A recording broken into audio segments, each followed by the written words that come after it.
meeting? Who the hell would meet with you? You don't look like you belong here. A black man with that dumb face?" Lieutenant Rourke spit the words out like venom in the cold lobby of Southgate HQ, loud enough for every cop to hear. But what he didn't know, the suspicious visitor he'd just humiliated, was Isaiah Cole, Regional Director of the FBI, sent to audit his department's ethics. He thought he was putting a nobody in their place. Instead, he exposed the entire system. What state do you live in?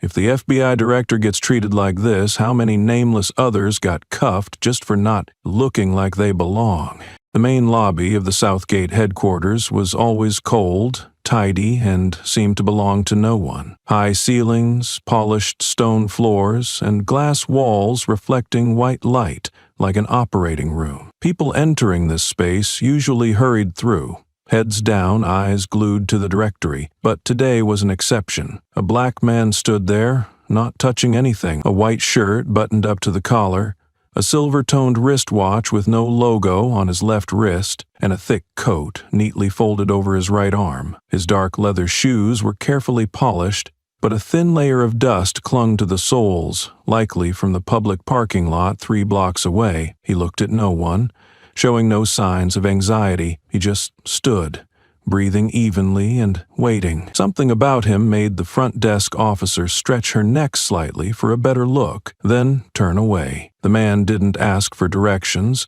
nor did he inquire about check-in procedures. He did nothing wrong except stand still in a place where people like him usually couldn't remain for long without being questioned. The east elevator opened with a dry chime. Lieutenant Bradley Rourke stepped out, sidearm holstered at his hip, uniform still showing sharp creases, shoes freshly shined. He walked straight, leaning slightly to the right, the gait of someone used to making quick decisions, and who disliked being slowed by details. Rourke asked no one anything. His eyes swept across the lobby like a radar scanning for anomalies. Then they locked. A black man standing in the middle of a federal administrative space, no ID badge, no signs of nervousness. He strode over quickly, head tilted slightly as if thinking, another one. A small shake of the head laced with his usual disdain. "What are you doing here?" Rourke asked. No introduction, no pretext. "I'm waiting for an appointment," the man replied calmly, unhurried, not confrontational. "An appointment? A black man like you has an appointment here? You don't look like you belong here." "A black man with a dumb face like yours? What would you be doing here? Got any papers to back up what you're claiming?" "Yes, but I don't think you're authorized to see them. And more importantly, don't ever use skin color to look down on anyone. With enough talent, they can go anywhere. If you're going to keep that attitude, I won't be cooperating." The words cut like a blade. Not shouted, not provocative, just cold enough to freeze the air in the room. Rourke paused. Not out of fear, but because he wasn't used to having terms set for him. He frowned, turned back, signaled to the female desk officer, Alina, then stepped forward. "If you won't present documents, I'll be forced to. You're free to do what you think is right. But more importantly, you should reconsider your attitude." The man interrupted, locking eyes with him for the first time. The gaze didn't blink. No apology, no fear. Only calmness, as if he were the one observing someone else's drill. Rourke didn't need more reasons. In his mind, the decision had already been made the moment he saw the man standing here, black, unbothered, confident, without asking for permission. That was enough. He reached for his cuffs. The metallic clink, cold, hard, and dry. The lobby stayed silent. But it was no longer the silence of order. It was the compression of something unnamed. No struggle, no resistance. The man turned around, calmly extended both hands behind him, as if it were a move he'd done many times before, and every time knowing the cuffs weren't what mattered. His hands were large, knuckles thick, nails clean and neatly trimmed. His dark skin was even-toned, not calloused like someone used to manual labor. He stood firm, no sagging knees, no shrinking shoulders. A posture so composed it made Rourke's hand falter as he cuffed him, making the action feel hesitant, pointless. Alina, the desk officer, watched through the screen of her mounted phone. It wasn't the first time she'd seen a black man taken away. but this time felt different. The man didn't cry out, didn't act proud, didn't seem resigned. He didn't try to prove his innocence. He acted like someone gauging the reactions of others. A script he already knew the ending to, but still chose to stand there, doing nothing, letting it unfold. Rourke pushed the man's arm lower, cuffing the left wrist first. When he clipped the right one, he glanced at Alina and caught her quiet gaze. Not protesting, not agreeing, just watching, like someone who'd seen too much, but this time felt like she might have to remember it. "Take him to holding. I'll talk to him later," Rourke ordered, voice dry, low, but cold. "Good. I need to talk to you too," the man replied very softly without the slightest threat. The words made Rourke pause, just a second, but enough for the cop inside him to flare up. Something's off. That wasn't the tone of someone being arrested. Not defiant, not an empty threat. It was the voice of someone who had already thought several moves ahead and was now waiting to see how far the other side would walk into it. "Name?" Rourke asked again, lowering his voice for the first time, though still condescending. "Isaiah? Isaiah Cole." Rourke didn't write it down. He didn't recognize the name. To him, it was just another familiar-sounding black name. The kind of man he'd arrested 100 times, and every time thought he was doing the right thing. He shoved the man's shoulder and signaled for a young officer to escort him. Isaiah walked, not slowly, not quickly, but every step was steady, as if he were walking where he chose to go, not being dragged. Right before entering the elevator that led to the holding area, he turned his head back, eyes passing over Alina. Not a plea, not a secret message, just a calm gaze, enough to make someone unable to forget. You may wonder if Isaiah Cole was wrong to act the way he did, but the next part of the story will make it hard for you to look away. Yesterday, Federal Administrative Building, 17th floor, internal meeting room No. 2.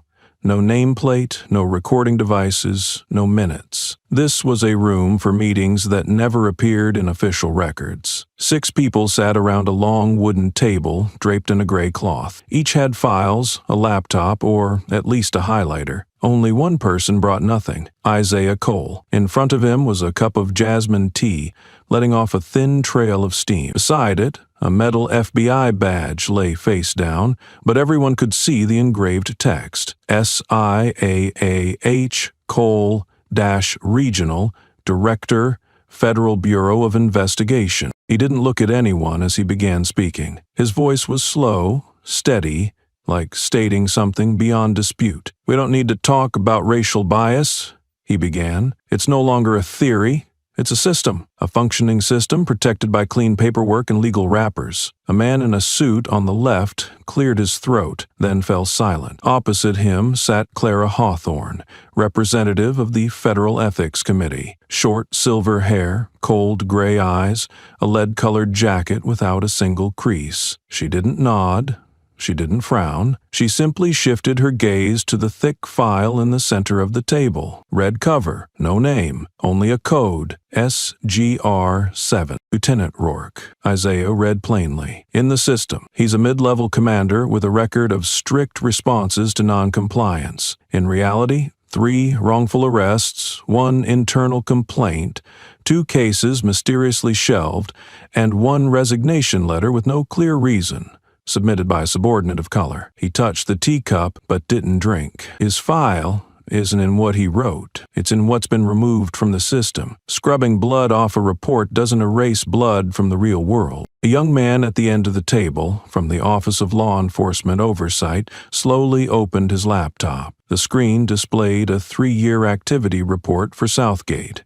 Arrest rates up 12%, complaints up 26%.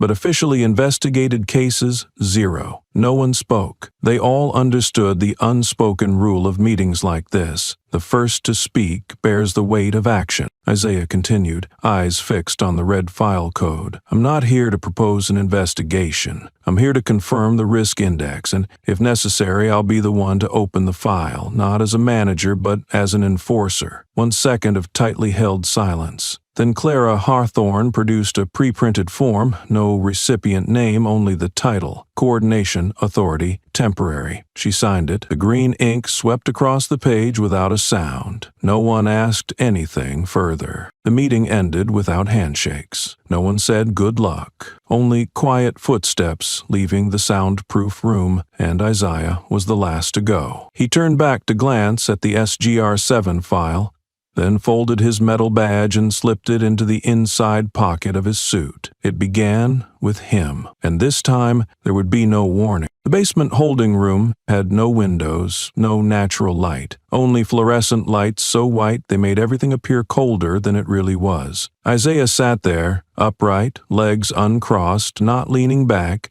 not asking for water or a lawyer. He glanced at his watch once, 10:37 a.m., then tilted his head slightly, as if listening to something far away, yet familiar. 3 officers were in the room. One was filling out paperwork. One was clearing the cuffs from the table. The third, Elena, stood by the filing cabinet, phone still in hand, eyes fixed on the man in front of her. She had seen dozens brought into this room, but never anyone like him. No one noticed the atmosphere shift until minute 12. At exactly 10:50, 13 minutes after Isaiah had been handcuffed, the landline rang. A sharp, definitive tone. It didn't repeat. The nearest officer picked it up. Southgate Holding. The voice on the other end didn't identify itself. No verification protocol, just 8 words. Release that man immediately. The officer stood up straight, eyes wide. That voice was unmistakable. Straight from the Regional Federal Coordination Office, a level F4 Internal Affairs supervisor, a direct call, bypassing all clearance codes. That only happened under emergency violations. Elena stepped forward. She unlocked a message on her phone. Dual encryption, red bammer, subject line, code 9, SIAA, ISIA, OLE, FBI, Regional Director. She handed it over. You'll want to see this. Rourke had just stepped into the next room to prep for interrogation when someone called him back. What now? He muttered, annoyed. No one responded. Elena passed him the phone. The message stared back, steel cold. His name is Isaiah Cole, FBI Region 9 clearance. Do not touch him if you value your career. Rourke froze, as if hit with a bucket of ice. He looked toward Isaiah, still seated, hands on his lap. At some point, the cuffs had come off. No one knew when. No one dared ask, because now they all understood. He had never truly been in custody. He was here to see how they'd behave. You, Rourke stammered. His voice cracked, power stripped away. Isaiah rose, calmly, adjusted his collar, picked up his briefcase, and looked Rourke in the eye, without anger, without gloating. Lieutenant Rourke, we need to talk, but not here, and not in the way you're used to. The words weren't loud.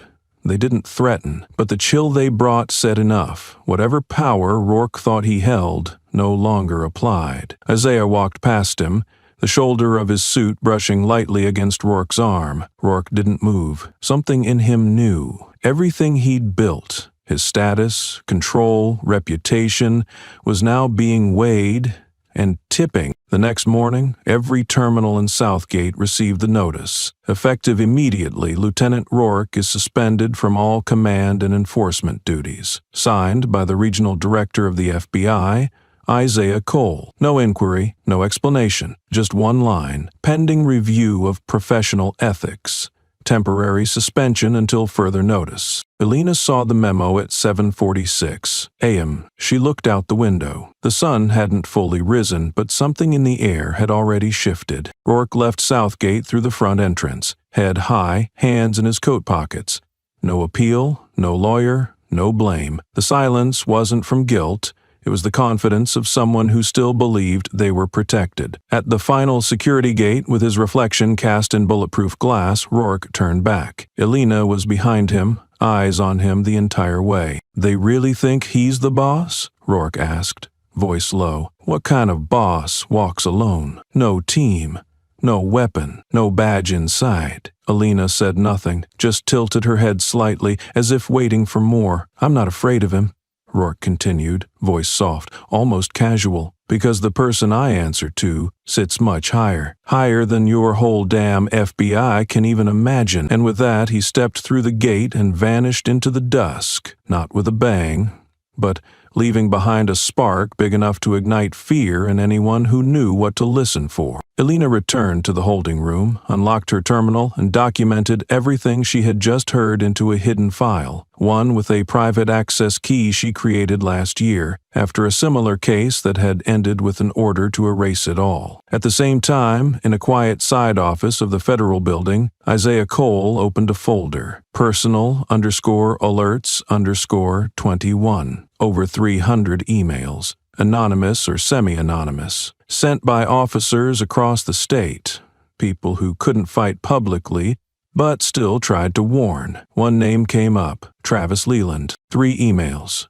Each was sent 17 days apart, all from a Southgate internal IP. Subject line, improper detainment procedures, possible systemic abuse. The contents were short, no emotion, just documentation of 3 unjustified arrests. Young black men, held without legal representation, no formal video record. The last email was 8 months ago.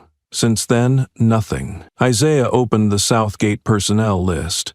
Travis's name was still there, marked as resigned from service. Departure reason, unsuitable for long-term duty. No attached resignation, no recorded approval. Personal phone disconnected. Household listing erased from the city registry. 1 internal note from Southgate HR, no response. Auto terminated. Emergency contact, blank. Medical records, missing. The psychological assessment log read, no data. On paper, Travis had never lasted long enough to leave a mark. No file, no image, no trace. A man systematically erased from memory. Isaiah leaned back, fingers steepled, tapping his lips. He had seen this pattern in other states, but never a machine this clean, this precise. Someone like Rourke couldn't orchestrate this alone. Not scrub files, do not delete contact chains, do not wipe medical histories. Not without being part of something bigger. Isaiah closed his eyes. In his mind, the image of Travis Leland, someone he'd never met, but who now deserved to exist again. He whispered to no one. I came at the right time, but maybe a little too late for one man. Isaiah Cole had once sat reading through Rourke's file in the cold federal archives, 11 folders, each at least 80 pages thick, every page a layer of cover. One case from 2019 made him stop longer than the rest. A teenager named Marcus Dion, 17, suspected of stealing sneakers from a retail store. Rourke arrived in under 3 minutes, chased him across 2 blocks, and subdued him at a busy intersection. According to the report, the subject was uncooperative and exhibited resistance, requiring the officer to apply necessary force. The result, a broken collarbone, neck trauma, and a bleeding mouth. No video from the scene, no eyewitnesses, but there was a complaint from the boy's mother filed with City Hall. 1 week later, she withdrew it. Reason, didn't want her son getting into further legal trouble. The case was closed. No one asked why she changed her mind. No one looked into whether there had been a closed-door meeting with a third party, and no one wanted to know, because it was Rourke, and Rourke always followed procedure. In internal meetings, they called him by a half-joked nickname, the Enforcer. No negotiation, no debate.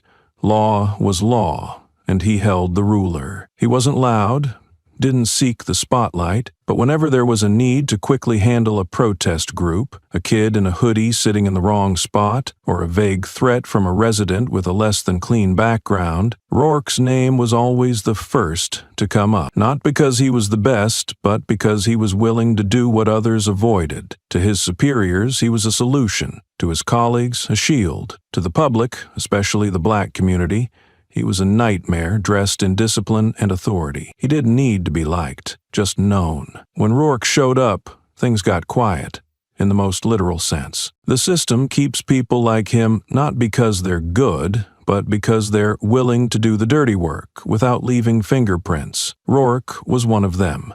He never claimed to be smart, but he had something most average men in the system never acquire: the instinct to stand in the right place. He understood that being good didn't mean surviving, and being honest didn't mean advancing. In a structure where every decision was based on the overall calm, the one who could silence problems fastest was the one who stayed, and Rourke knew how. Not through speeches, not through law, but through calibrated violence dressed as administrative language. For the past 7 years, every time a complaint was filed against him, excessive force, unlawful detainment, threats to witnesses, a meeting would occur, never official, usually after hours in a side room behind the regional office, attended only by Rourke and 1 or 2 from the coordination board. No recordings, no signed reports, just coffee and openings like, "You should ease off a bit, Rourke," or "These recent incidents are blown out of proportion,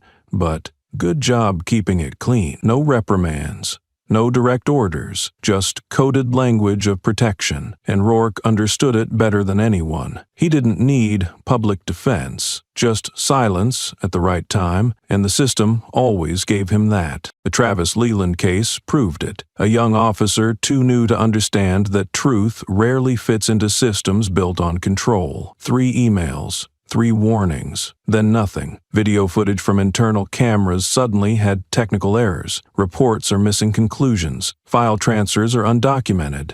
No one explained why. No one wanted to. Because Rourke still hit targets, still got the right suspects, still kept trouble zones quiet. He didn't do press, didn't appear at community panels, but at high-level command meetings he always knew the one phrase that guaranteed protection: we need to maintain stability. And sometimes stability requires decisive measures. That line had saved him at least 3 times, from reassignment, suspension, and formal investigation, because in his superiors' eyes, stability meant job security for them. He never waved flags or posed for public image, but he did what cleaner men wouldn't dare. For Rourke, violence wasn't a choice, it was a tool, and every time he used it, he believed he was enforcing a kind of order. Just not an order meant for everyone, only those who looked like him or ranked above him. He wasn't delusional. He didn't believe he was untouchable, but he did believe one thing with certainty: as long as he remained useful, someone would cover for him. And he had been right, until the day someone walked in without a team, without interrogation, without show, just a badge, a quiet authority, and a memory that couldn't be erased. Immediately after Rourke handcuffed Isaiah Cole in the main lobby, the first warning signal didn't come from an alarm bell, but from a blinking icon on the control screen. Connection interrupted. Power signal lost. 7 cameras on the ground floor, including the entire main lobby, side corridors, auxiliary rooms, and a corner of the elevator, simultaneously lost signal. There was no beep, no red warning light. Only a message appeared in the internal technical system. Temporary connection loss, check power source. The outage lasted exactly 15 minutes. No more, no less. From 10:36 to 10:51, I.e. precisely the period Isaiah was handcuffed, taken downstairs, then released after a single call from federal authorities. It was a subtle coincidence, so precise that no one within the system raised further questions. The subsequent internal report drafted by Southgate's technical department stated, "Incident caused by local power overload, likely due to an automatic short circuit at the substation. No hardware abnormalities detected. No further action required. A perfect explanation, technically sufficient to let outsiders gloss over it, vague enough to make superiors see no need for investigation." But Isaiah knew better. He didn't need to look up at the ceiling to confirm. The indicator lights on the glass wall in front of the reception desk blinked 3 times, then went off, just as he had seen in 3 other police stations that also lost connection. Exactly when someone was handled off the record. No shouting, no beating, no excessive force, but tyranny occurred in silence, and perfectly according to a system that learned to hide. He didn't react, just tilted his head slightly, noting the steps were playing out exactly as the old script. The handcuffing, the camera shut down, no recordings. Later, if anyone asked, "Why isn't there any video?" the system would say, "Camera malfunction, technical fault, Legal fault, procedural fault. The fault everyone knew wasn't accidental, but no one had enough evidence to name it. From 2017 until now, Southgate had experienced 3 camera outages like this, and strangely, all 3 involved sensitive arrests. An Arab Orange teacher restrained for suspicious posture, a Mexican Orange teenage girl escorted from court for lack of ID card, a black police officer submitting an internal report, then summoned for a disciplinary hearing before voluntary resignation. Each time, no recordings existed. Isaiah remembered every case, but this time was different. He was the one handcuffed, and he was there to prove. The system didn't need evidence, just the silence of devices switched off at the right moment. There was only one thing the system hadn't counted on: someone standing nearby, not trusting cameras, not trusting procedures, and not trusting any internal reports written after 5 p.m. And that person was holding a phone. Elena was there, at the front desk where every day she had to sign off 3 times, start, mid, and end of shift, that the surveillance system was functioning properly. But that day, she didn't need to sign to know what had just happened. She saw everything clearly. From Rourke's contemptuous glance, the sneer of disdain when seeing Isaiah, to the moment the black man raised his hands behind him, as if not surrendering but waiting to see who was truly caught in the trap. Elena had worked there 8 years, long enough to understand technical glitches always occurred at the right time, and wise enough to realize today was one of those days. When the red light of the corner ceiling camera blinked twice, then went off completely, she didn't need to check the system. No alert sounds, no internal alarms, only silence. Clean, smooth, dangerously so, exactly as Rourke ordered whenever an uninvited guest appeared. She asked no one, reported no fault, didn't note it in the operation log. Instead, she opened the drawer beneath the desk, took out her personal phone, a slightly old model but with good battery life. She placed it on a low stand beside the keyboard, a device everyone thought was for work support, but in fact, Elena had installed it herself last year, after once noticing data had been wiped clean. Even though she clearly remembered saving it, she turned on the camera, muted the sound, locked the screen, and left the device in a hidden corner. The lens faced straight to the center of the lobby, where a man had just been handcuffed. No one noticed, no one asked, because in their eyes it was just another familiar scene, a stranger being taken away. The usual story no one bothered to question. She told no superior, didn't upload the file to the server, didn't take screenshots. When the shift ended, Elena took the phone home, plugged it into her personal hard drive, transferred and encrypted the file. The file name was just one line: not on camera.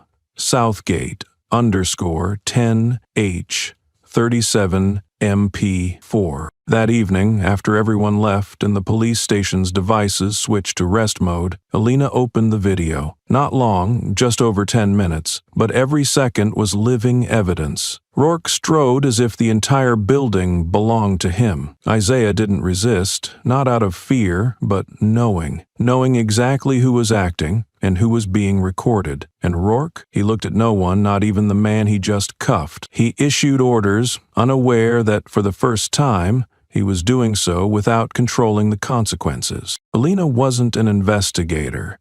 She never dreamed of being a hero. She disliked applause, and even less believed the system would heal itself if someone shouted the truth. But she knew one thing, the thing Rourke and his kind always underestimated. When all evidence disappears at the right moment, the only thing left is one person who refuses to forget, and this time, that person was her.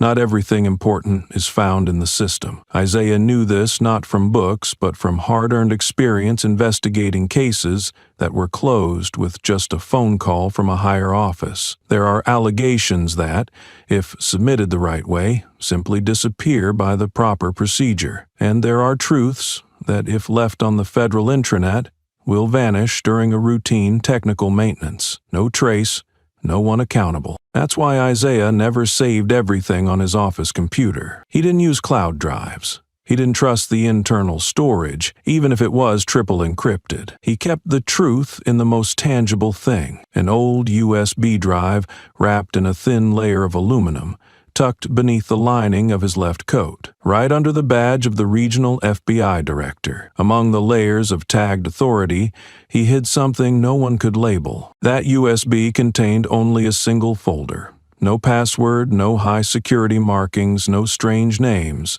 Just a line in all caps with no accents. Rourke _misconduct _Travis _signed. Inside was a single PDF file, unedited, unformatted, an ethics report handwritten by Travis Leland, 17 pages. Never sent via work email, never uploaded to the internal system. Travis printed 2 copies, signed in blue ink, and handed them directly to a regional assistant who knew exactly whom to give it to. That person was Isaiah. Isaiah remembered clearly the day he received the file. It was a winter afternoon. The regional office closed early due to a snowstorm. The assistant took the stairs to the 6th floor, knocked gently, no small talk, just left a brown envelope and whispered, "He believes you are the last one who can keep silence in the right way." Inside, a hard copy of the report and a handwritten note. "If I disappear, at least you'll know this happened." Isaiah read it 3 times. In 17 short pages, Travis listed 3 arrests made in violation of procedure. Victims' names, dates, locations, sequences, photos taken with a personal phone, and notes cross-checked with the initial enforcement records, where the details did not match. At the end, there was no recommendation section. Only a single line. "I sign this report knowing it may cost me my job, or worse." Isaiah folded up the file, spoke to no one. He didn't open email, didn't wake the system. He knew the first right action was not letting the report go astray from the very first step. The night before Isaiah was handcuffed by Rourke at Southgate, he sat alone in his office. The city outside was dark, only the pale light of the monitor reflected on his face. Older, quieter, but unyielding. He reopened the PDF, read to the last page. The same familiar line, blue ink, trembling, but the underline was bold, as if Travis wanted to carve that sentence into the silence of the system. Isaiah closed his eyes and told himself, "If anyone is erased from the records, then I must be the one to write that name back by hand." Isaiah had never met Travis, no shared photos, no calls on file, not even a saved message. But he knew this much: a young man willing to sign an ethics report outside the system, not just standing against an individual, but against the structure protecting that individual, was putting himself in the crosshairs, not just his career, but his life. On the federal personnel system, Travis Leland resigned for personal reasons 3 months after submitting the report. His file was less than a page. No final review, no formal resignation, no thank you note, just a line from an internal account that was permanently locked. No one asked any questions. No one tried to keep him. But Isaiah did not let it go. One afternoon, after an internal hearing, he quietly contacted a staff member in Southgate's administration, the only person ever listed as Travis's nearest contact, Sophie Halley, record secretary, who used to have lunch with him every Tuesday and Friday. The call was brief. Sophie was hesitant, only sharing a detail she said was never written down because no one ever asked. It was a late night. Travis stayed behind to handle internal audit statistics. His car had its tires slashed for the 3rd time in 7 days, so he decided to walk to his apartment near the train station. As he exited through the side gate, he noticed the street light at the intersection flickering. Odd. When he crossed the corner, a gray pickup, no plates, no taillights, pulled up in front of him. 3 men got out. No masks, no hello, no need to explain. One pointed at Travis and said curtly, "Cops don't need another snitch." Without waiting for a response, all 3 moved in. Slow, heavy steps announcing, "We're not in a hurry, and you understand that." Travis turned.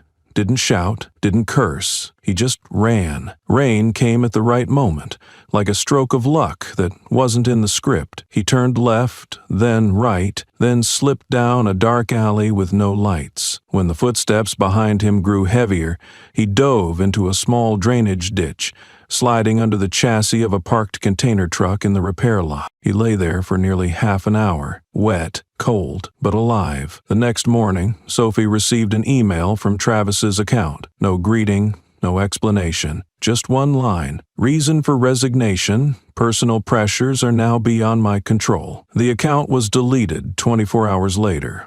Mailbox empty, HR data locked. No one investigated. No one called back. Only Isaiah, weeks later, reopened the PDF that Travis had signed. In the lower corner was a blur of blue ink. Not from moisture, but maybe from a trembling hand while signing. He touched that blurred spot. There was no physical sensation, just paper, ink, digital data. But to him, it was the surviving trace of a man erased by the system, leaving behind the one thing that allowed him to exist, a signature and a truth not allowed to die. The next morning, Isaiah returned to Southgate without prior notice. He walked from the public parking lot without needing a priority card, without a badge, and without asking anyone to open the door for him. Still in his old dark coat, walking at the same steady pace, but this time he carried a thick file, tightly clasped in his left hand. The glass door on the ground floor slid open gently, letting in a little cold air before closing again. Elena, who was on the night shift and just packing up to switch shifts, saw him. She wasn't surprised. She didn't ask why, she just nodded. Isaiah didn't enter the meeting room, nor did he call anyone to ask for permission. He stopped right at the reception desk, placed the file down, so gently that it didn't make a sound, but enough for Elena to know. This wasn't a casual greeting. She looked down at the file, then back at him. Isaiah didn't say anything. He just waited. It took almost a minute before Elena spoke, her voice lower than usual, her eyes still fixed on the screen, as if to keep herself from wavering. There was someone who used to work here, an intern. She emphasized the last two words, then paused. Black, tall, thin, a bit shy, always arrived 15 minutes early, always called Lieutenant. With both hands placed in front, Isaiah tilted his head slightly, not interrupting. Elena continued. I don't remember his name, because honestly, no one ever mentioned it. He was here for about 3 weeks, then disappeared. In the shift roster, there was only an abbreviation for his name, no photo. I asked HR about it once, and they said he withdrew his internship application, isn't continuing. No reason was specified, no final evaluation. Isaiah asked a brief question. Didn't anyone question it? Elena exhaled, as if that answer had been clear for a long time, but no one had ever needed to ask. Lieutenant Rourke said he quit, too weak to handle the pressure. That's it. End of story. From start to finish, he never called him by his name. Always the rookie, that guy, the useless one. He didn't have a name, just a function. A brief silence fell over the reception desk. Isaiah didn't make any notes. He didn't open the file in his hand. He simply looked into Elena's eyes, then slowly nodded. Not to confirm that she was right, but to acknowledge that her memory, though incomplete, was strong enough to resist intentional forgetfulness. Elena clenched her hands lightly on the desk. He used to borrow the printer. Said he was printing his internship papers, but I always saw just blank sheets of paper with notes. Neat, careful, always smiling. One time I asked why he came in so early, and he just said, I want to learn how things operate from the outside. I think he realized right from the start that this place didn't welcome him. Isaiah didn't say anything more. He lightly touched the file and then pulled it back toward him. In his palm, the paper felt colder than usual. He understood. In a system that selects who gets to exist, remembering someone who wasn't named was the first act of resistance. He stood up, looked toward the door. Before leaving, he left a short, sharp sentence, like a cut. If they called him the rookie, then we will call him the witness who was never accepted. Elena couldn't remember the intern's name, but what she recalled was as clear as if it had been etched on the desk. His thin frame, walking with a slight hunch, his hands always clutching a folder close to his chest, as if holding something fragile. He didn't speak much, didn't interrupt any conversations, just silently arrived early, stood in a corner, listened, and observed. His eyes would often avoid looking at anyone in a higher rank who passed by, especially Rourke. He looked at Rourke as someone who knew exactly what kind of power was about to fall, but couldn't run fast enough. During the 3 short weeks, Elena never heard his name called out in the office. Not from the boss, not from colleagues, not from the shift roster. They called him by his rank, the rookie, the new guy, that guy. Rourke had never miscalled his name because he had never called his name. To him, a person without a name had no place, no right to resist. He talked about him like he was a broken tool. Don't let that guy near the investigation reports. If he touches the confidential files, I'll smack him. Those words weren't threats. They were like technical instructions, like reminders not to put electronics near water or not to overload electrical sockets. No emotion,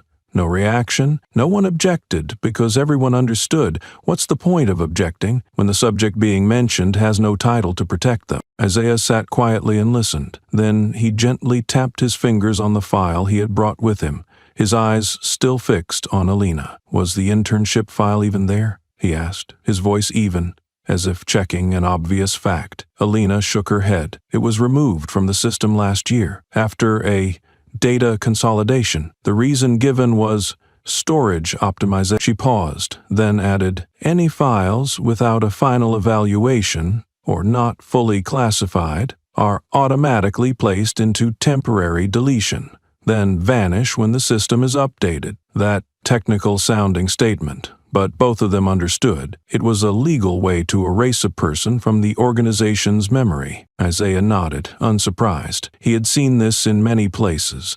Officers transferred abruptly due to lack of adaptability. Enforcement officers temporarily reassigned and never returned. Interns erased before they even got their employee ID. In the system, the most effective way to erase someone wasn't to arrest them or eliminate them. It was to not call their name, not acknowledge that they ever existed, not leave any questions after they vanished. A person who wasn't named had no obligation to be remembered. Isaiah sighed softly. In the cold, white light of the lobby, he looked at Elena one last time, then stood up and took the file. No one needed to say anything more. But before leaving the reception desk, he paused. His voice wasn't loud, wasn't sharp, but deep enough to linger. If anyone calls him the rookie, then we'll call him the witness who was never accepted. Isaiah sat in a small side room on the 3rd floor of the Eastern Coordination Bureau, an unmarked office with no signage, no telephone on the desk. He had specifically requested this room. No Wi-Fi, no synced equipment, no support staff. It was the only place he could open a file without needing to explain it to any system. On the desk sat an old laptop, scuffed silver casing, no agency logo, no network connection, no data, triple encrypted. Each login took nearly a minute, but Isaiah was in no rush. He knew what was on that machine wasn't classified. It was simply something no longer allowed to exist. He opened a gray folder. No icon. One file appeared, Rourke_SR_conduct_2001, a 23-page report compiled more than 2 decades ago, an internal investigation into a veteran officer once stationed in Garden Ridge County, Lieutenant Michael Rourke, father of Bradley Rourke. Isaiah remembered the first time he read this file nearly 10 years ago, when he was still a special investigator tasked with reviewing potentially manipulated records during a regional law enforcement reform audit. The report came with a red label, to be archived temporarily, temp for safety, But what made Isaiah pause wasn't the conclusion. It was a detail buried on page 17. Victim was male, 22 years old, black, brought into the interrogation room conscious, 1 hour later found comatose. Diagnosed with brain trauma. The preliminary report claimed no clear cause, no signs of violence, no witnesses, no camera footage. But at the end of the file, a handwritten internal note by a lower-level coordinator, not included in the official copy, read clearly, Officer Michael Rourke conducted the interrogation. Report was written after the fact. Camera was not activated. No witness corroboration. That was the only remaining fragment before the entire file was pulled, just weeks after Michael Rourke announced retirement for health reasons. No charges, no hearings, no federal inquiry, and by 2016 the file vanished completely from the central system. As I had saved a PDF copy, never through the server. a single copy stored on an external hard drive, hidden where no one would ever look, buried among hundreds of unrelated regional audit files. No one had found it because no one believed it still existed. When he searched for the file again on the Federal Coordination Server 3 weeks ago, the system returned a single line: "File does not exist," or "access denied." But Isaiah knew things aren't deleted because they're wrong. They're deleted because they were once too right, right enough to threaten the image of the institution. Michael Rourke was never charged, but he left a clean legacy for his son, who would go on to become a lieutenant himself, mirroring his father's suppressive methods. Isaiah never forgot what he read, especially not the final handwritten line, "I'm not authorized to keep this, but if asked, I'll say I never saw it." Some systems don't erase with hammers. They erase with the agreement of silence. Isaiah stared at the screen for a moment, then shut the laptop. No backup, no printout. He stood, adjusted his jacket. If anyone were to ask why he hadn't forwarded the file up the chain, the answer was simple. In a place that once covered for the father, there's no reason to trust it would judge the son fairly. That day, Isaiah didn't go to the main office. He didn't appear in any internal meetings. He didn't send any updates through the system. The meeting had been planned in advance, but without an official time. The location?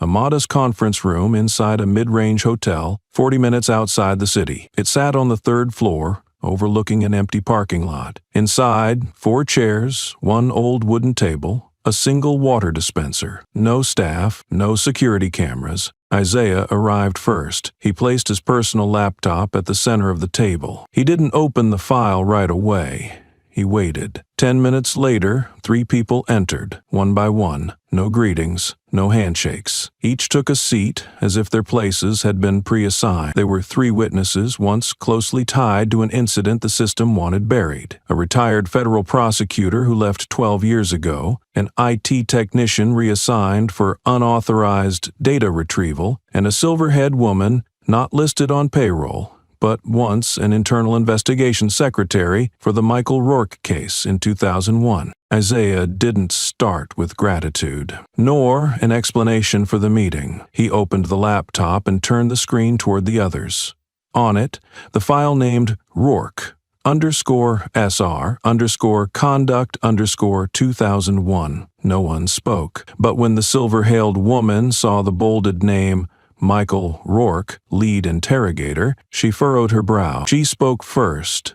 "I printed this file for the state task force in June that year. 3 days later, I was ordered to surrender all originals and delete the backups.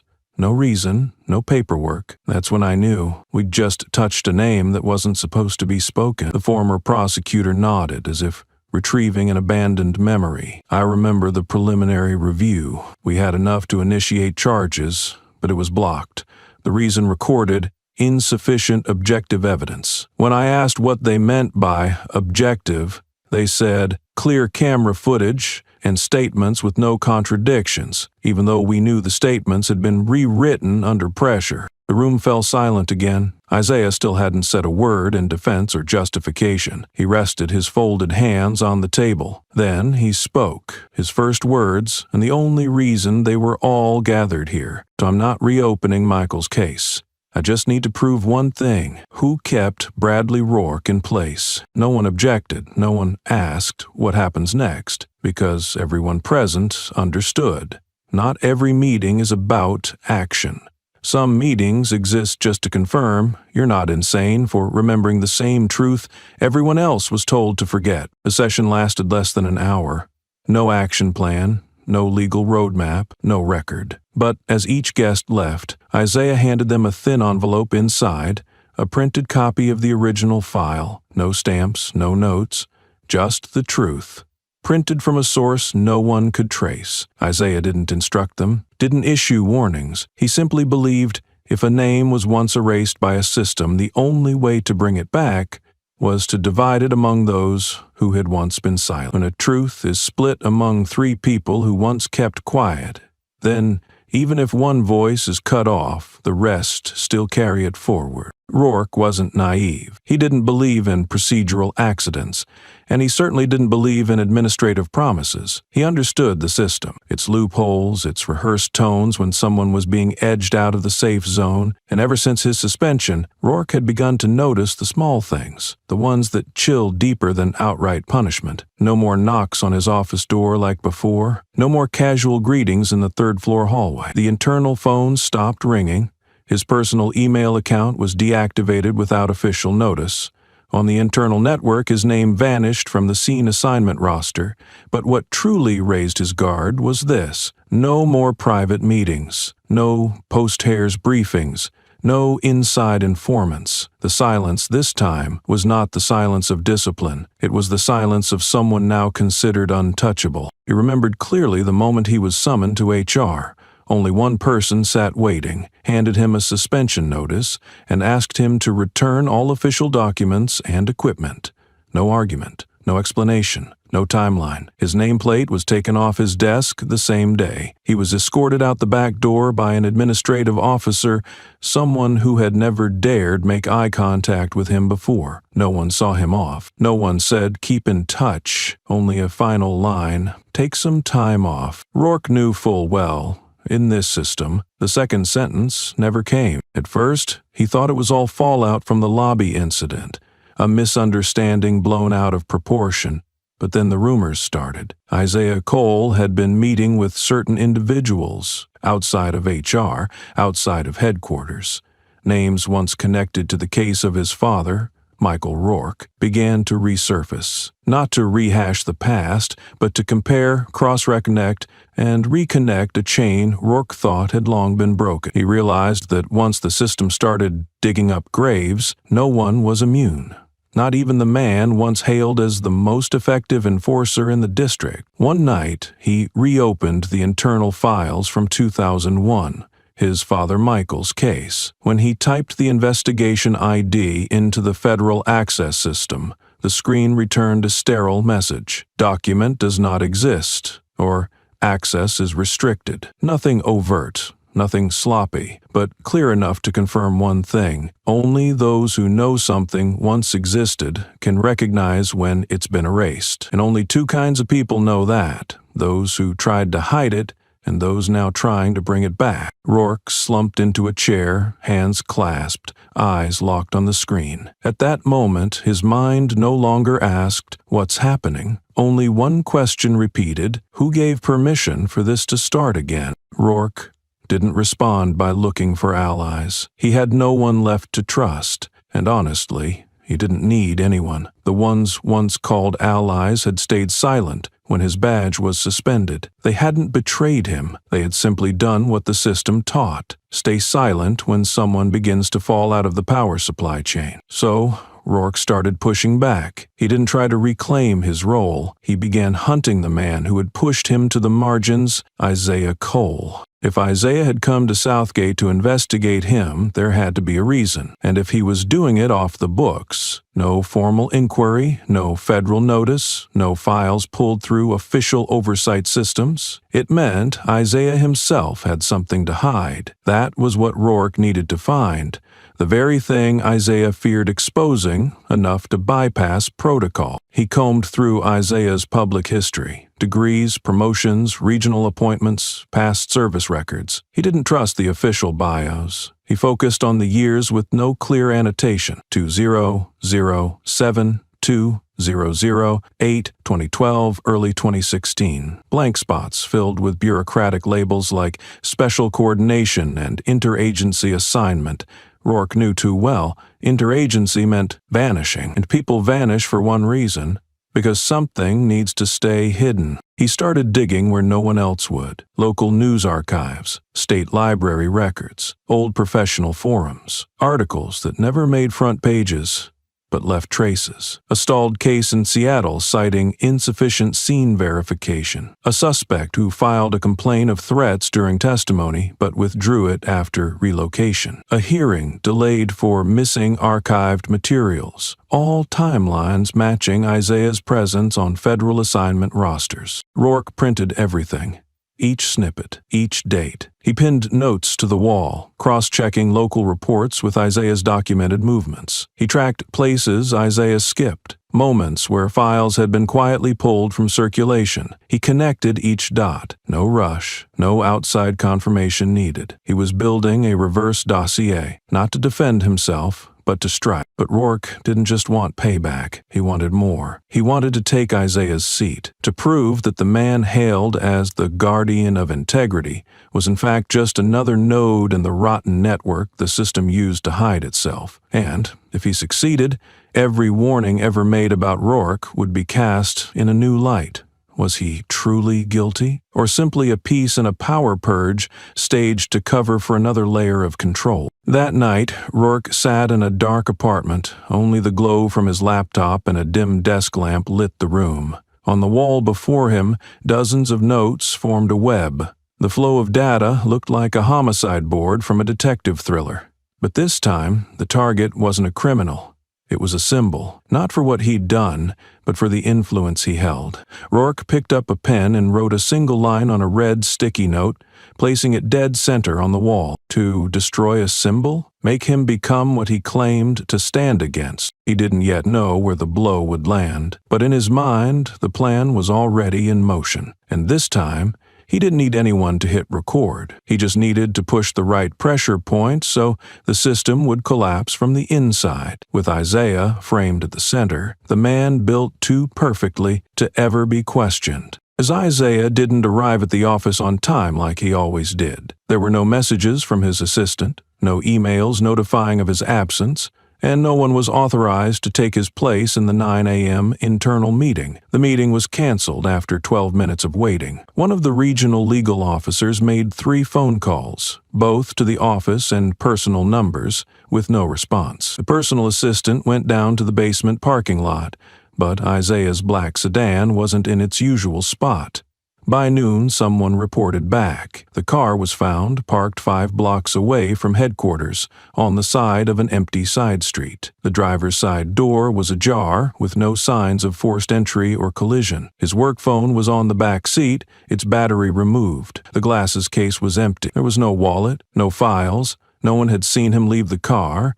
No one had heard any unusual noise. No security camera in the area captured any footage of him exiting the vehicle. An emptiness with no trace, quick, clean, precise, just the way disappearances Isaiah had listed in his internal reports over a decade ago, when he was a special investigator for regional disappearances. He had written, "When a figure of enough importance disappears without causing disruption, it's not a disappearance.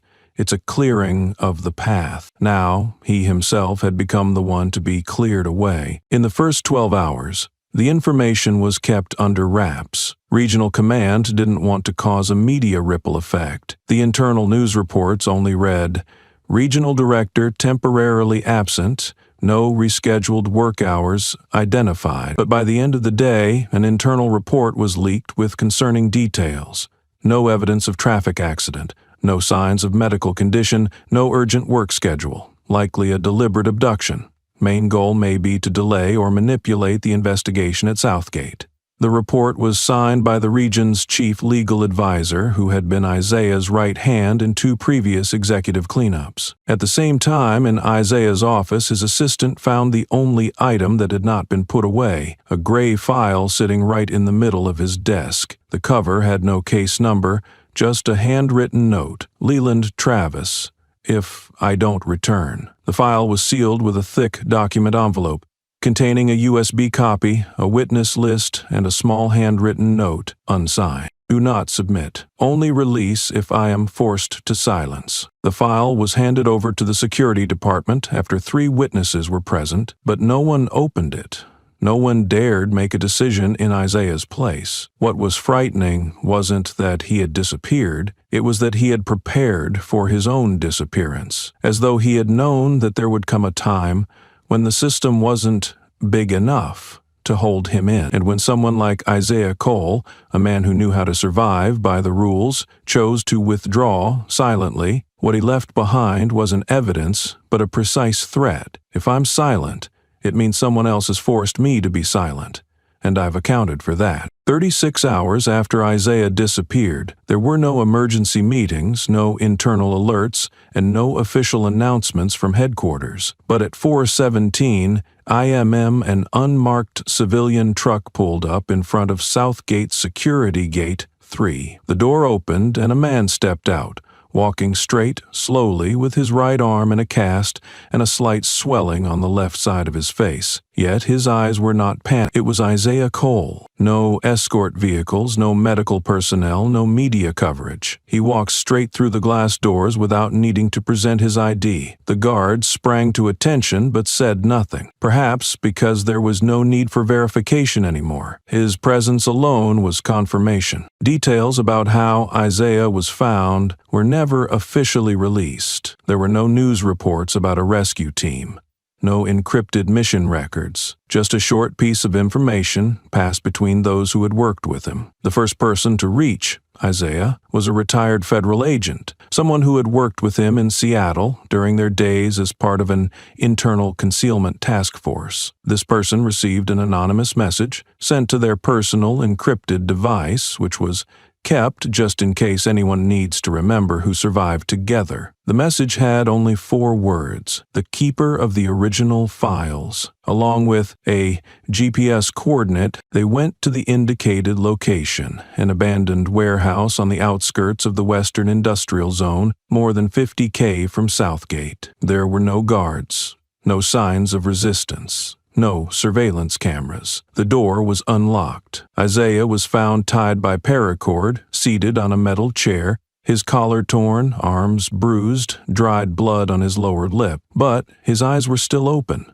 alert, staring directly at the person who entered first. His first words were not, "Help me," but, "Are the files still kept?" Those who took Isaiah left no trace. They didn't need to. Perhaps their goal wasn't torture, nor elimination. They just needed to pull him away at the crucial moment, disrupting a chain of events they couldn't control. But they had misjudged. Isaiah wasn't eliminated. He was merely removed from the administrative boundaries for 36 hours, and when he returned, he didn't go back to his old seat. 3 days later, in a special internal meeting of the entire Federal Coordination Block, Isaiah appeared on time, still in his dark suit, his voice steady, his gaze sharp as ever. But he didn't ask for a reinstatement.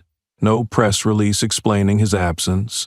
No elaboration on where he had been. He simply walked up to the podium, opened a thick file, and looked directly down at the senior supervisory seats. The only words he spoke, not loud, not harsh, but enough to silence the entire room. "We cannot protect the law if we allow the law to protect those who know how to hide it." No one clapped, no one filmed. But everyone understood he didn't need applause, he needed action. And by the next morning, a series of investigations that had been left on hold were reactivated, all marked absolute priority, and the first name that appeared on the additional summons was Rourke. The creaky hard drive sat in the right-hand drawer of the desk. Isaiah had replaced countless computers over the past 10 years, but this drive remained.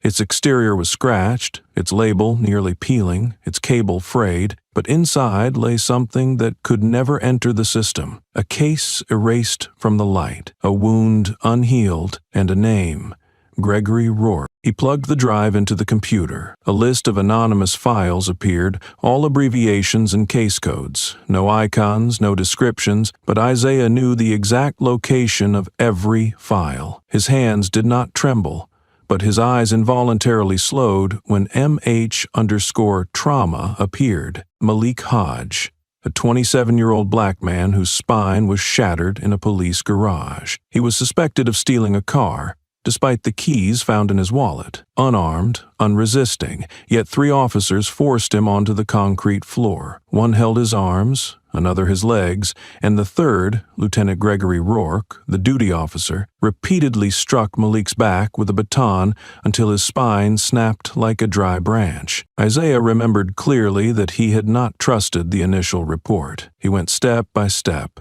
Crime scene photos, X-ray scans, statements from medical personnel. There was even a muffled recording, the sound of pleading, curses, and a strange scraping noise, metal against concrete. Then he went to meet Malik. The young man, unable to sit up, lay in the public hospital under dull lights. "They didn't see me as a human being," Malik said. "They saw me as a problem to be suppressed." 3 weeks later, Isaiah completed his internal investigation. He had enough evidence to refer the case to the disciplinary board. He thought he had done the right thing. Then the order came down. Transfer the file. You're reassigned to another city. The case was held in secret. Gregory was acquitted. Malik never received compensation. The files were removed from the system due to a lack of direct evidence. Isaiah pulled the USB cable from the machine and placed it back in its wooden box. He did not keep it out of hatred. He kept it to remember the helplessness of that day. A young investigator, voiceless, powerless, without the weight to shake a justice system rusted from its roots. And now he faced the son of Gregory, Lieutenant Bradley Rourke, who had just handcuffed him on suspicion without knowing who he was. 10 years. A cycle repeating itself. But this time, Isaiah was no longer the stripped-of authority investigator. He was the one holding the authority. If you agree with this section, Isaiah sat upright in his chair as the overhead light reflected on the matte steel desk. Before him lay a copy of the old case file, an internal complaint against Gregory Rourke stamped in red ink with "Archived, no action." He opened it, leafing through each page without haste. Each sheet carried an old breath, foul, stinging, and heavy with injustice. He reread his own words from years ago. Recommend disciplinary action against Commander Gregory Rourke for serious abuse of power, resulting in permanent injury to citizen Malik Hodge. Back then, Isaiah was an officer struggling to climb within a broken system. He had no powerful connections, no factions, no backers, only the files, the truth, and the belief that justice could still work if someone persevered to keep it alive. But the truth was strangled that day, and he was quietly sent 300 miles away. No pats on the back, no words of thanks, just a silent expulsion as though he were the problem. Now, he was no longer the one pushed out. He was the one who could push others. And his opponent this time was Bradley Rourke. The same look of condescension, the same cold, curt tone as if speaking to an object, the same belief that badge and gun granted the right to judge. Isaiah laid the file on the desk, his gaze fixed on the last line of the old report. Insufficient evidence to charge. A lie used to whitewash everything. "You don't know," he muttered to himself. "I'm repeating something history exposed and then buried." Nothing is more dangerous than a system that seems changed, but only wears a new uniform over an old core. His phone buzzed. A message from Alina. "I have more information. Can we meet privately?" He closed the file and slipped it into his bag. His hands were steady, but his heart was heavy. Every step toward the truth was no longer a duty. It was the journey to close 10 years of silence and open what justice truly should be, confrontation without fear. He stood up. The hallway of that day had faded into memory, but the feeling of having his face forced to the concrete floor, just as Malik had been, still ran in his veins. The third-floor cafeteria after 10 p.m. is a strange place. Plastic chairs sit quietly in rows, the fluorescent lights no longer glaring but dimmed as if covered by dust. The coffee machine still emits a steady sound, repeating like a mindless habit. Isaiah sat at the last table, facing the door. He didn't need to check the clock. The person he was waiting for would arrive at the exact minute. Alina entered. She still wore her police uniform, only her hat was removed. Her hair was neatly tied back, her eyes slightly darkened from fatigue, but her steps showed no hesitation. "Good evening, sir." Her voice was soft but not weak. She sat down, took her phone out of her jacket pocket and unlocked it. "I'm not sure this has legal value, but maybe it still holds moral value." She turned the screen toward him. Isaiah said nothing, only nodded lightly. The clip appeared. Duration 2 minutes and 47 seconds. It opened with a blurry image of a building lobby. The sound of shoes hitting stone floors. A loud shout, "Hands up! Right now!" The low, slightly tilted camera angle showed a black man in a suit, motionless, no shouting, No resistance, just standing still. "Who are you? Why are you here? Answer me!" Rourke stepped closer, gun raised, eyes filled with uncontrollable anger. A deep voice sounded. Isaiah's. Calm to the point of chilling. "Are you sure you understand what you're doing?" Then, the sound of metal handcuffs. The clip ended with Isaiah's hands cuffed behind his back, his shoulders trembling, not from fear, but from holding back something much greater. Alina turned off the clip, silent for a moment. She looked down at her phone as if apologizing to it for showing what others wanted to hide. "I recorded this on my personal phone," she said. "I know the order to turn off the cameras is wrong, but I'm not senior enough to argue. At that moment, it was just me, two others, and you. No one intended to speak out, neither did I, but my hands did." She looked up, her eyes brightening slightly in the quiet. "I'm not sure I did the right thing," she sighed, "but I know if I hadn't recorded it, there'd be nothing left." Isaiah nodded, not in approval, but acknowledging a person, silently choosing to stand with a light. "The order to turn off cameras is just a verbal command," Elena added. "No written record, no files, like always." Isaiah was silent for a while. He stared into the space behind the young woman, then slowly said, "It is precisely those things without records that need to be recorded by eyes that haven't been silenced." She looked at him. For the first time, her eyes dropped their guard. No longer just a junior officer handing evidence to a superior. This was a transfer between two people, knowing they stood at the edge of something bigger than themselves. Bigger than the uniform they wore. A clicking sound came from the coffee machine. Elena gave a small, almost sad laugh. "I kept another copy, on a separate memory card, hidden where no one knows." Isaiah smiled faintly. An unspoken alliance had been formed. In the darkness they understood each other, through the silence that records the truth. Isaiah took the phone Alina handed him and plugged it into a card reader. The screen displayed the video file, a simple format code, no name. He backed it up onto a separate hard drive, a slim metal-cased USB he always carried. No network connection, no cloud sync. Each movement was slow, careful, as if handling a delicate silk cloth near a fire. Alina sat still, eyes following every motion. He didn't ask anything, but clearly wanted to know when would the clip be released and would it fulfill its role. Isaiah disconnected the device. He turned the USB in his hand, then put it in his inner jacket pocket. Then he looked at Alina. "Do you know," he began, "truth is like evidence. If presented at the wrong time, it saves no one." Alina furrowed her brow but said nothing. She listened quietly. "If I release this clip tomorrow morning," he continued, "what will people say? A woman is secretly recording, unauthorized, from a hidden angle. Questions about motives, loyalty, honesty. Elena, they won't attack the truth. They'll attack you." A heavy silence fell between them. "So, how long will you keep it?" she asked without suspicion, just needing clarity. "Until everything is ready, when the spotlight is bright enough, when every eye is watching, and when no one can erase it by denying its existence." He paused, then stated firmly, "I will use this clip at the hearing." Elena nodded. No more hesitation, no more doubts. She understood this clip was not just evidence against Rourke. It was a door opening, the entire ugly face of the system. Impossible to deny, impossible to extinguish with administrative excuses. "I won't tell anyone," she said. "No one," Isaiah emphasized.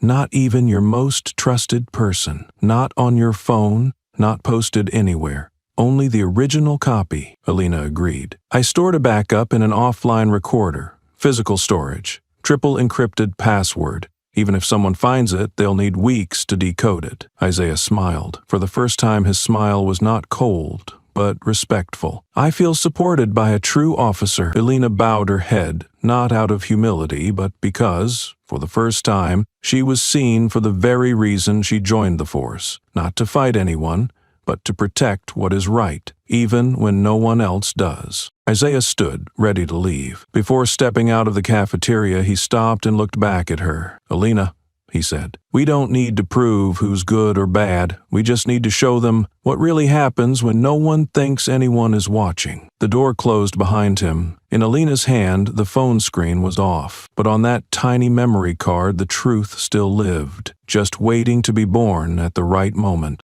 Meeting room 3 was tucked deep inside the administrative block, isolated from the operations area. No windows, no recording devices, just a round wooden table and 2 chairs. Isaiah had specifically requested this room, not because he needed secrecy, but because he wanted a confrontation with no escape. Rourke entered as always, back straight, face cold, shoulders slightly stiff, the posture of someone used to being avoided. But this time he was not facing a subordinate. He was sitting across from the man he once handcuffed for being suspicious, who now sat before him, fully legitimate, radiating authority. Isaiah did not stand to greet him, nor did he offer a seat.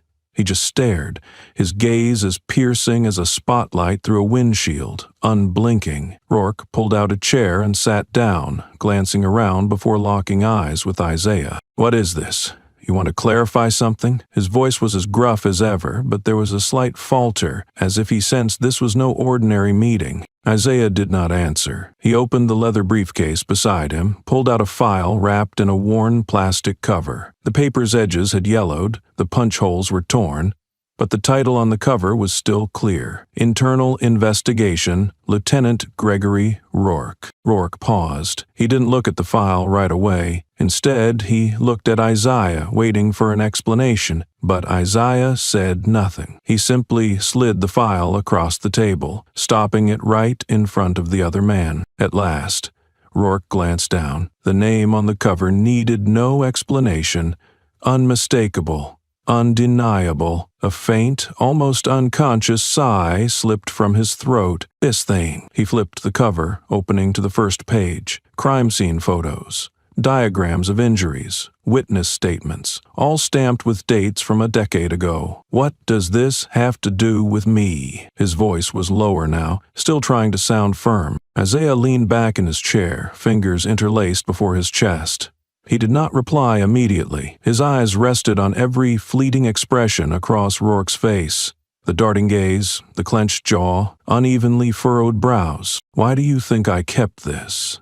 Isaiah asked softly. Rourke did not answer. "Because the system tried to make it disappear, but I didn't forget." For the first time, Rourke's face lost its cold composure. He leaned back slightly, one hand tapping the table, a nervous, erratic rhythm. "I don't take responsibility for what my father did," he said slowly. Isaiah remained unmoved. He spoke calmly. "I'm not asking you to take responsibility. I just want you to read carefully the legacy you're standing on." There was no arguing, no apology, just a file lying motionless between them, like an indictment never brought to trial. And now it was being opened again. Rourke turned to the next page. A black and white photo showed the swollen, battered face of a young man, left eye bruised, lips split, blood still clinging to the corner of his mouth. The name beneath, Malik Hodge. He closed the file, placing it on the table as if to defend himself, but that was only a physical gesture. His gaze could not escape. It was angry, unsettled, like an animal cornered and not yet aware there was no way out. "I have nothing to say about this," Rourke whispered, eyes averted. Isaiah leaned forward slightly. "Are you sure? What do you want, to condemn my father? Or make me feel ashamed?" "No, I want you to look at what was handed down to you, without you ever questioning it." Rourke gave a harsh laugh. "You think I hit people because I inherited it from my old man?" "No," Isaiah said slowly. "I think you learned how to act from him, without ever realizing that this system taught you to see power as something without limits, as long as it's by the book." The atmosphere tightened. Rourke leaned forward, both hands on the table, his voice low but hissing. "I followed procedure. I arrested a suspect. I followed protocol. Unlike you, coming back here to dig up the past is some sort of personal vendetta." Isaiah did not respond. He simply pulled a small slip of paper from his pocket, a faded color printout, the corners worn. The order transferring Isaiah 10 years ago, dated the same day Gregory Rourke's file was taken from him. "You think I came back for revenge?" Isaiah asked. "No. If I wanted revenge, I'd have gone public the very first day I was handcuffed." Rourke was silent. "I don't need you to collapse." Isaiah continued, his voice low and slow, like a cold knife's cut. "I just need you to understand. The shadow you're standing in once fell over someone who can no longer stand." Rourke's eyes clouded. It was not the look of a weak man, but a rare moment for someone who had never faced a truth beyond his control. He wanted to say something, perhaps to deny, perhaps to strike back. But his hand gripped the table, fingernails digging in. Finally, only one sentence escaped, weary and bitter. "You know, I didn't choose my father." Isaiah nodded. "I know, but you can choose not to be him." The words ended there. Not long, not grandiloquent, but they left a silence wide enough for Rourke to see himself, not as the officer in command, but as the son of a story left unresolved. Isaiah stood up. Before leaving the room, he said only one thing: "From now on, you won't be the one controlling the story anymore." The door closed behind him. In that room, with no recording devices, Bradley Rourke didn't know what to write in his report for the first time. Isaiah sat in the makeshift office, faced with dozens of case files neatly organized by year. The desk lamp's glow illuminated the pages, highlighting ink that had faded over time. He wasn't searching for an obvious misconduct. He was tracing the silent workings of a system. He reviewed internal assessments from the past 8 years. Each was a closed investigation involving allegations of excessive force,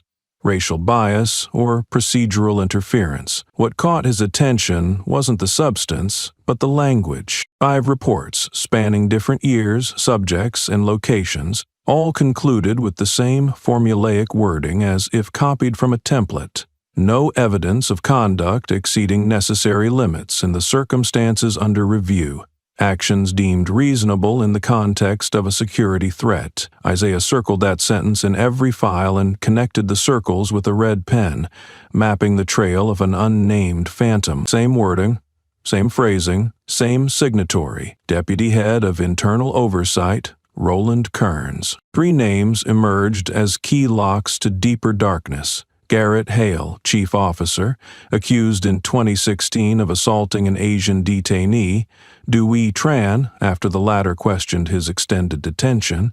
Medical records noted head trauma and a cracked shoulder. Internal report, no evidence of unlawful violence. Linda Reeves, Inspector, led the 2019 investigation of a pursuit that ended in the death of 16-year-old black teenager Terrell Grady. Reeves's report deliberately excluded on-scene witnesses, relying solely on the officer's testimony. Conclusion: pursuit within the bounds of self-defense. Jace Marlowe, Lieutenant, connected in 2021 to the unexplained disappearance of an internal intern, a person of color who had been with the department only 3 weeks. No resignation report, no transfer notice, no later record. File noted simply, "No irregular information." All 3 had met with Rourke in private tactical briefings labeled practical scenario sharing among experienced commanders. Isaiah audited personnel movements. Hale had formally reassigned Rourke to Southgate, the same year Gregory Rourke escaped prosecution. Reeves expedited Rourke's surveillance review after a controversial raid. Marlowe approved the intern's onboarding, the same intern who later complained about Rourke via email. 3 links.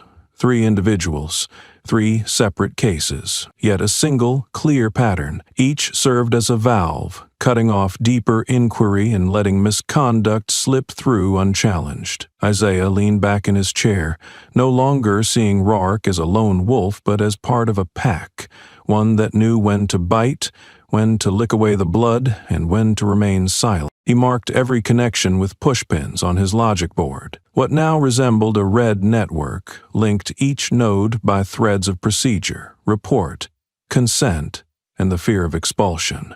A system shielded not by truth, but by those who knew how to do just enough right. He quietly wrote in his notebook, "No one stands alone." The so-called proper process is the fine suit of collective cover-up. Nowhere in the files did anyone admit, "We will protect each other." Yet Isaiah understood that the most terrifying agreements were those made in silent, unspoken consensus. He pinned photographs of Rourke, Hale, Reeves, and Marlowe, and one final image: Roland Kearns, Deputy Head of Internal Oversight, signer of every murky report over 8 years. Their typewritten lines were eerily identical, as if drawn from a covertly approved template. They weren't close friends, nor a formal organization, but they shared a role in a misconduct filter chain, one playing the field, another steering the reviews, and the last delivering timely conclusion. And Syra reopened the administrative log, tracing each meeting, particularly those unpublicized.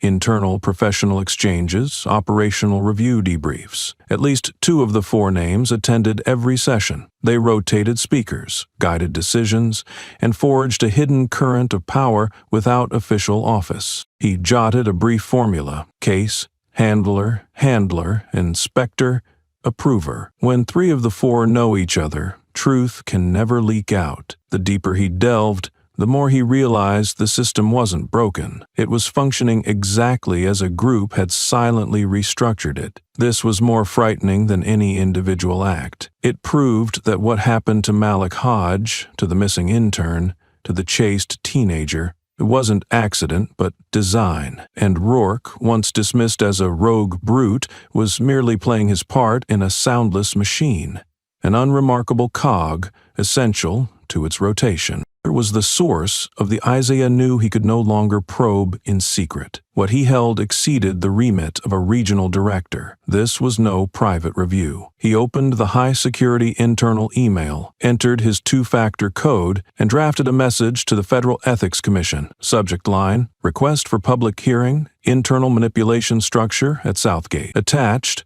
was a 14-page report, pattern analysis, cross-verified data, file filtering indicators, descriptions of linked nodes, and especially the repeating legal language in all internal review conclusion. Finally, he added a closing line: I believe this is a covert, organized network of cover-ups, informal but persistent, built on silence and unspoken cooperation among those with administrative power. I recommend convening an expanded hearing, inviting Justice Department representatives, the Civil Rights Federation, national press, and affected victims. He signed and applied his authentication seal. Isaiah sat motionless after hitting send. No sigh, no relief. He knew dispatching the truth wasn't an end. It was placing it squarely on the table so none could pretend ignorance. From this moment on, silence would no longer be their weapon. The secure phone rang at 8:04 a.m. Isaiah stared at the screen for less than a second, but he already knew this call would alter the entire campaign. The caller ID read simply,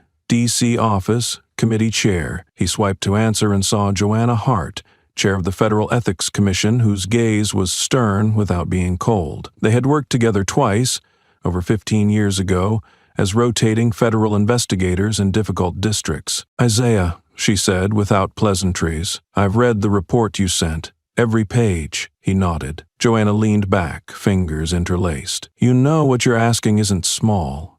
A regional public hearing, inviting press, civil rights groups, even thawing frozen files. It will be seismic, he replied. We already live atop tremors people pretend not to feel. I'm not asking to break the system. I'm asking to open it so people can see its workings. Joanna considered, as if peering through the screen to the red circles Isaiah had drawn on his board. The 3 cases in your report will force us to revisit those files. If witnesses testify, it'll be the most layered investigation in a decade. He asked, and if they refuse? She shrugged. We still hold the hearing? Once the press knows you can't stuff truth back in an envelope. Isaiah paused, then said, I'm ready. Her expression softened. You've always taken on the hard parts. I remember us writing reports under those flickering lights. You said, no one is born to keep silent forever. It's only a matter of when they get heard. I think that time is now. A ping signaled an official document in Isaiah's inbox. Decision to conduct a public hearing, Southeast Regional Center, No. 6. He read it without blinking. It was the point of no return. Joanna's final warning. I'll assemble an independent team. You gather those who will dare to speak. And, Isaiah, be careful. When you strike at silence, those accustomed to it will scream first. The call ended, and his screen went dark. Yet in his mind he heard cameras whirring, this time in public and impossible to switch off. Isaiah believed truths must be staged, like a military operation. protected from distortion, yet not held back until too late. After the call, he sat alone and drafted letters, personal invitations, not an internal memo. The first to Malik Hodge, crippled a decade earlier by Rourke's father, and now a reticent advocate. We're not inviting you to relive pain. We're inviting you to testify that you exist, and have the courage to force them to remember what they tried to erase. He enclosed the very file that the system once tried to delete. The second to Charlene Grady, mother of Terrell, the teenager who died in that unjust chase. Isaiah enclosed an official hearing invitation and wrote, "I cannot change the past, but I can open the door where silence is no longer the default answer." The third letter went to the last known address of the vanished intern's family. A defunct address, yet he sent it anyway. We are still searching for them. This time, we're not looking in file cabinets. Simultaneously, Isaiah mailed handwritten invitations, signed and sealed, to 3 national media outlets and the NAACP, sent by registered mail so each recipient would open them with their own hands. As the letters left his desk, he studied the recipient list. Not a pile of files, but a roster of lives breathing again, each name tied to an event the system buried. 9 days remained, and with each hour, silence retreated, giving way to those once forced quiet, now ready to reclaim the story they should have long authored. A message arrived just before midnight, sender unknown, containing only 3 curt lines. "Meet me, just the 2 of us, no recordings. No reports." Beneath was a set of GPS coordinates leading to the underground parking lot of the old administrative wing, long abandoned after the drainage system was overhauled. Elena stared at the screen for a long moment. The message gave no name, but she knew who it was. That tone, issuing orders without introduction, posing as a mutual understanding when it was really control, could only come from Rourke. She didn't reply, yet she went. Not out of fear, but because she wanted to see. What did he still believe he could manipulate? The basement air was cold and heavy, the smell of damp concrete mingling with stale motor oil. Flickering corridor lights revealed segments of glow and shadow, as if the space itself were hiding something. Elena descended the stairs, carrying nothing but her keys and a phone switched to airplane mode. No recordings. She refused to give him any chance to twist her words. Rourke stood beside a dark SUV, hands in his pockets, his coat unbuttoned. He nodded when he saw her, as though their meeting were a casual encounter between colleagues after a shift. "Elena," he began, voice low and softer than usual. "Thanks for coming. I know this isn't convenient." She said nothing, standing straight 3 meters away, neither stepping back nor forward. He took a measured step toward her, close enough to engage, still retaining the upper hand. "I know things are going to get noisy soon. A lot has been blown out of proportion, and some things haven't been properly understood." He paused, studying her face. Again, no response. "I'm not here to threaten you," he continued in a tone of hard friendliness. "I just want to remind you, truth doesn't always need to be told at any cost. Sometimes holding part back is how everyone moves forward." From his pocket, he withdrew a folded piece of paper and set it on the SUV's hood without handing it directly to her. "This is my offer. Transfer back to the regional office in a coordination role, no field pressure. No one has to confront anyone. Everything ends here." Elena's eyes regarded the paper as though it were evidence, not an opportunity. Rourke's jaw clenched lightly. "You're smart, Elena.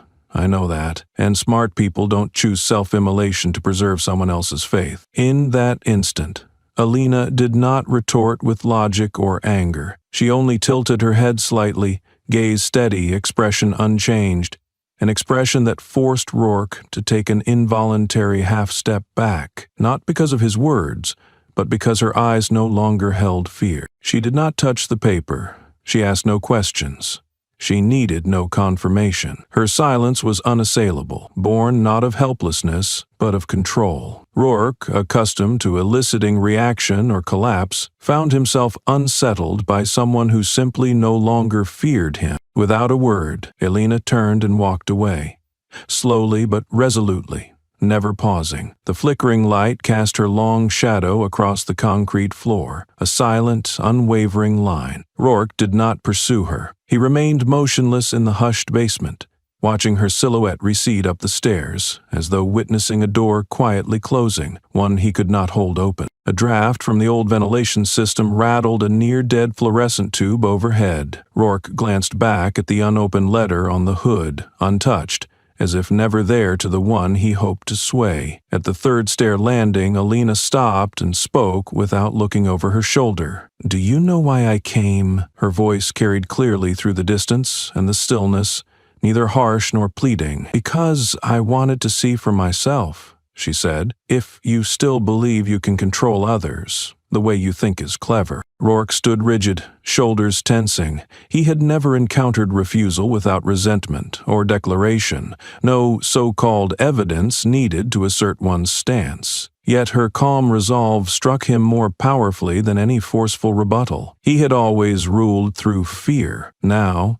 it was her lack of fear that was eroding him. For the first time, Rourke heard a sound beyond orders or authority. It was the echo of truth growing louder, not from any single individual, but from all those who had once been silent and now had stepped beyond the old boundary. The basement fell silent once more. The paper lay where she left it, as cold and unreachable as a hand no one wanted to grasp. The hearing room at Federal Administrative Center No. 6 that morning bore no banners or slogans, only cold white lights, rows of gray upholstered seats, and faces waiting to either break or ignite. On the witness stand, Isaiah stood alone, without counsel or spokesperson. He wore a dark suit, a simple tie, and placed a leather dossier under the microphone. Before him sat the Ethics Commission, civil rights representatives, the press, and witnesses from past cases. Alina occupied the front row to his right. Rourke sat 4 rows back, leaning forward, eyes fixed on Isaiah but without acknowledgement. Isaiah began evenly, without drama. "We're here not to punish but to illuminate, and light need not shout to be seen." He placed a USB drive into the presentation system and said simply, "This footage was provided by one of our officers.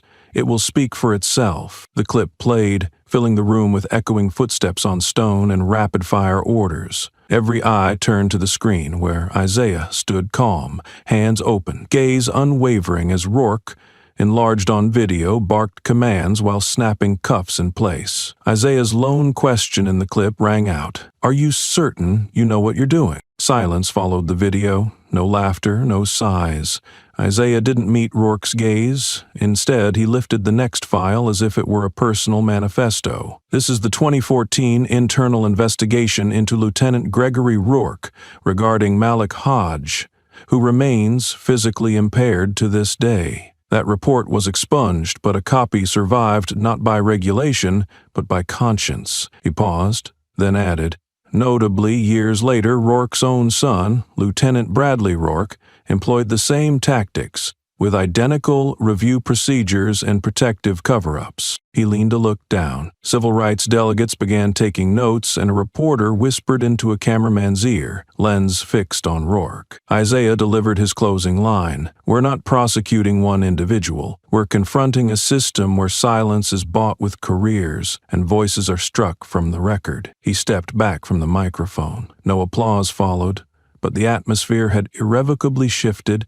Truth had been placed center stage, needing no one's permission. Rourke rose the moment Isaiah stepped away. No one invited him to speak, yet none intervened. He adjusted his tie and mounted the stand with the bearing of a man accustomed to commanding his team. One brow raised could silence an entire meeting. But this was not Southgate's conference room. This was a public hearing, and today's audience would not bow their heads. He took a slow breath, hands on the lectern. "I'll be brief," he began, voice steady but lacking power. "I do not deny what was shown, but I urge you to consider the operational context." Some in the room inclined their heads.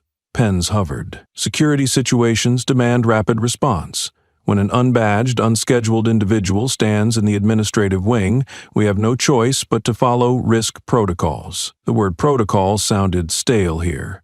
in a room freshly shown abuse of authority. "Regarding my father's file," Rourke pressed on, tone tightening, "I bear no legal responsibility for another's past, nor do I believe familial ties justify condemning present actions." He searched the crowd for support, but eyes probed him like litmus tests between claim and reality. "I neither directed anyone nor shielded anyone. Every report I signed, I believed. Correct at the time." Isaiah remained impassive. Alina sat upright, hands on her lap, gaze fixed. Rourke added, almost pleading, "None of us are perfect, but that does not render every action criminal. Elsewhere, the words might have been reasonable. Here they fell flat into silence.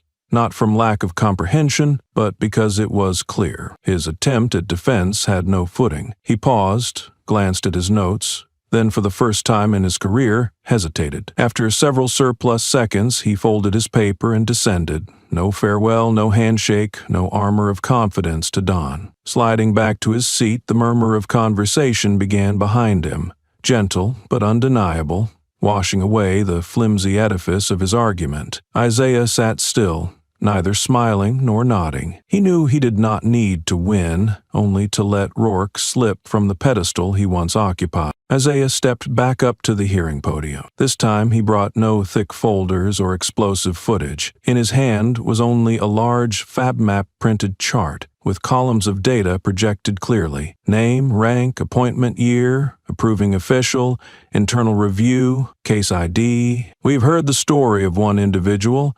Now it's time to look at the bigger picture," Isaiah said. His voice wasn't loud, but each word seemed to press into the air. Definitely pre-incarnated promotions in the force, from 2014 to the present, involving officers who had prior misconduct reports, particularly those involving racial elements. A few seats in the observation row shifted slightly. Tension spread like ripples from a single drop.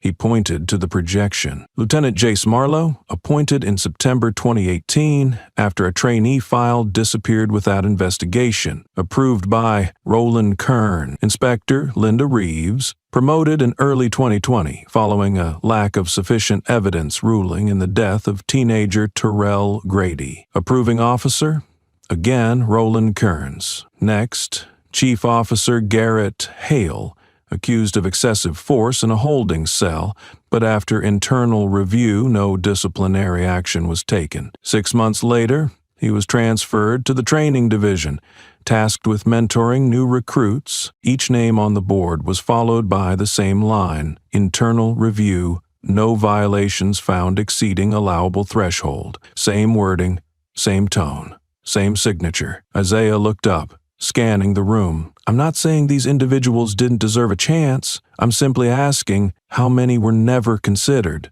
because they weren't part of the right network." On screen, the list stretched near the bottom of the page. Total 32 controversial promotions, 25 of them approved by the same person. "No one gets promoted alone," Isaiah said slowly. "Every signature on a promotion is a choice. Every evaluation is a structural decision, no matter what we call it, procedure. And if the approver has been part of the problem, then what we're building isn't a system, it's a cover." Camera flashes flickered. A reporter from Union Press began jotting down every name mentioned. The human rights seats were no longer whispering. Backs straightened, eyes sharpened. Isaiah wasn't just naming individuals, he was naming a method, a mechanism of silent advancement built on clean paperwork. A review system is only valid if it can itself be reviewed. But if everyone's just watching each other and no one touches the source, then, I'm sorry, that's not oversight, that's reputation management. He paused, glanced around, then concluded, "I'm no longer speaking about a single person. I'm talking about how we choose who stays and who is quietly pushed out." A quiet shockwave rolled through the chamber, and this time, no one believed it was just about a few names. The atmosphere in the room had shifted. No longer passive observation, but a charged stillness among those who had once stayed silent, now waiting to see who would dare take the next step. Isaiah didn't raise his voice. He knew at this point even his breath could stir a wave if placed right. "I will now proceed," he said, expressionless, with a specific proposal to suspend all recruitment, evaluation, and promotion processes in the Southgate law enforcement system and neighboring districts until a full, independent audit is completed by a third party. The sound reverberated like dropping a steel block in a glass room. Some people sat up straight, others began whispering urgently into earpieces. In the press rows, pens shifted to keyboards. A secondary live stream screen lit up. Breaking. Proposal to suspend Southgate Police Promotion System. Isaiah looked directly at the commission, at each person with decision-making power, but his eyes spoke to the public, to those watching on screens, clipping and sharing footage, discussing it in private forums that had only whispered until now. I'm not saying the entire force is corrupt. I'm saying the system that selects people has been hijacked by those who know how to move in the shadows.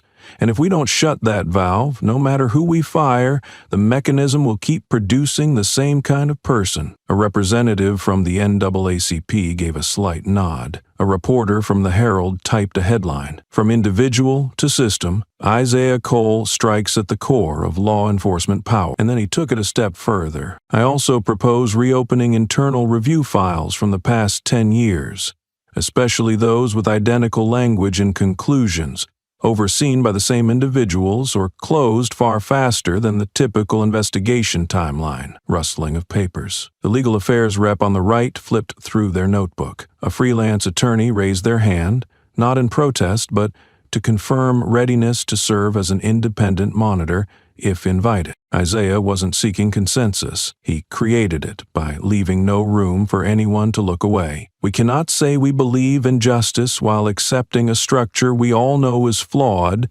just because no one has yet spoken the truth outright. He paused one final time, hand resting on the podium. If this is the system we're preserving, then what exactly are we preserving? No one answered.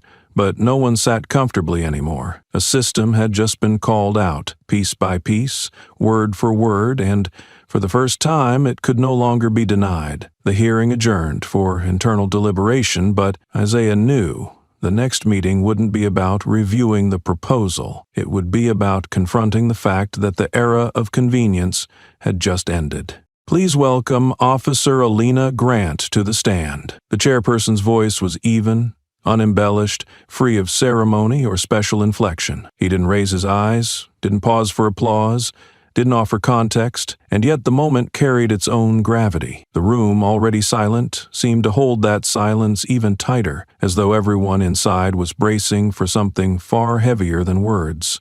No one leaned forward in anticipation of a dramatic statement. They weren't waiting for information. They were waiting for a face. The face behind the anonymous clip that had sparked a rupture in a long-standing culture of silence. Alina stood with quiet resolve. There was no urgency in her movement, no hesitation, and, most notably, no defensiveness. She wore her full regulation uniform, minus the cap which she had removed voluntarily, not in defiance but in quiet assertion of presence. She carried nothing in her hands, no files, no notes.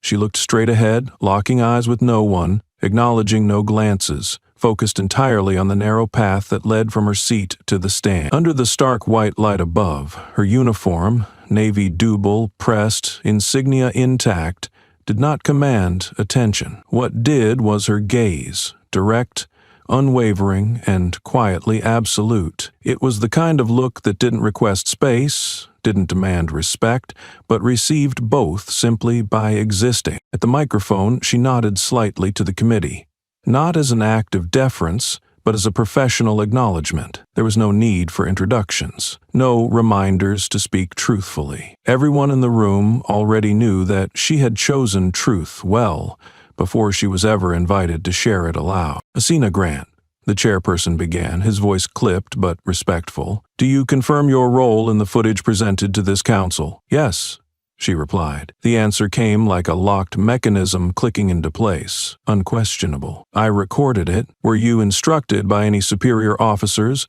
or influenced by any outside party? No. Were you promised advancement, immunity from internal discipline, or personal protection of any kind? No. Each answer came plainly, cleanly. There was no urgency in her delivery, yet also no pause to calculate or deflect. Her voice was steady, not robotic, not rehearsed, but striking in its clarity. It neither filled the room nor sank into it. It simply existed with the kind of clarity that could not be misinterpreted or diluted. No one asked for clarification. No one repeated a question. The chairperson paused, eyes steady. "Then why did you do it?" he asked. "Why did you choose to act the way you did?" Elena didn't blink. She didn't glance around the room, didn't shift her weight or prepare a narrative. She looked directly at the man across from her and answered without emotion, without apology, and without pride, because no one else would. 5 words, barely above a whisper, but they hit with the weight of a full reckoning, the kind that doesn't seek to persuade, but instead hangs in the room, like a quiet truth that cannot be argued with. The silence that followed wasn't passive. It had a density to it, as if every person present had been seen, named, and held accountable, without being spoken to directly. No one coughed. No chairs creaked. It was the kind of stillness that happens only when something essential has just taken place. Elena didn't cry. She didn't harden her posture. She remained perfectly still, upright, calm, hands resting lightly at the edge of the podium, not gripping it for support, not holding herself back. She didn't elaborate, didn't tell the story of how she trembled that night, copying the file onto a hidden drive. She didn't explain what she feared or what she risked. She didn't make herself the center. She simply stood as the person who had done the right thing when everyone else had chosen to look away. And that, without a single additional word, was enough. Across the room, a journalist lowered his pen, not because he was finished taking notes, but because there was nothing more worth writing. In the front row, a delegate from the National Human Rights Coalition shifted forward, her jaw tight, her breath caught in something that felt like restrained gratitude. In the rear, 2 officers in plain clothes, older, more decorated, lowered their eyes, perhaps out of quiet respect, perhaps out of overdue shame. The chairperson's voice, when it returned, was almost gentler than before. "Thank you, Officer Grant. You may return to your seat." Elena nodded once. No bow, no final glance. She turned and walked back to her seat, not retreating, not escaping, but departing with the quiet certainty of someone who had done what was required, exactly when it mattered. Not too early, not too late. Isaiah didn't move immediately. He let the silence stretch, not to dramatize it, but to allow it space, not to reset the room, but to let the truth that had just stood at the podium find a place in the hearts and minds of every person present. Then, when the stillness had settled enough, he stood. No notes, no folders, no statement. Just a man in a plain suit, worn but proud, stepping forward, not to defend a case, but to leave behind something more lasting than a verdict. "I won't repeat the evidence," he said. His voice was low, not out of weariness, but because power didn't need volume. "I also have nothing new to reveal." He looked around slowly, not seeking confirmation, just acknowledgement. Everyone here, and the thousands watching beyond these walls, have seen enough. We don't need more files. We need to call this what it is. His eyes moved to Elena. She was seated, composed, still, eyes locked on him with the same calmness she had shown on the stand. As a junior officer, Isaiah continued, no rank, no status, no authority, no order, no incentive, but she acted, not to be thanked, not to be praised, but because silence had stopped being an option. He turned his focus back to the panel. "I used to believe this system was broken because it was misused, but that was only part of the truth. It's broken because silence has become normal, because too many people have come to see looking away as a form of loyalty." He stepped closer to the edge of the platform, not leaning forward, but anchoring the room with his posture. "I've worn this badge for more than 30 years, and I can tell you this. The badge, the weapon, the title, the uniform, none of them carry honor by themselves. They only mark access. Honor is revealed when no one else is looking." A quiet murmur ran like a breath through the room. Agreement, discomfort, recognition. Isaiah let it come, then stilled it with a breath. For too long, he said, we believed loyalty meant keeping quiet, that protecting the institution meant concealing the truth. But if an institution survives by deleting the truth, then we're not loyal to justice. We're loyal to power, and power without accountability doesn't serve the people. It serves itself. He looked not only to the council, but beyond them, to the cameras, the observers, the sworn officers, and the community watching. I don't want anyone walking out of here thinking this case is closed. I want you to leave with a question you'll need to answer again and again. He paused. Let the silence open one more time. When no one is watching, what will you do? Then he lowered his voice, not to soften it, but to carve every word into the space around him. Honor does not live in a uniform. It lives in what you choose to do when no one is watching. No applause followed. Not at first. The room remained still, not stunned, but solemn, as if those present needed more time to absorb what had just been placed in their hands. The kind of truth that didn't flatter, didn't punish, just asked you to look at yourself. Then, somewhere off to the side, a chair moved. One person stood. No call to rise, no cue, just the natural instinct to not remain seated after hearing something that refused to let them. Then another stood, and another. No rhythm, no symmetry, but a current had passed through the room, and no one who felt it could stay still. Isaiah didn't smile. He didn't bow. He offered only a small nod and returned to his seat, but as he walked, the silence behind him had changed. It wasn't weighty anymore. It was awake, and in that soundless shift, something essential had returned. The chairperson sat upright, spine unyielding, both hands resting on the thick document that had been dissected, revised, and reconciled over a sleepless night. Behind him, the federal emblem glowed, a soft halo, not ostentatious, but steady, like an old truth finally being allowed to glow in the open. There was no fanfare, no raised voice, just authority rendered through stillness. After 3 days of public hearings, he began, based on submitted records, sworn witness testimony, and verified documentary evidence,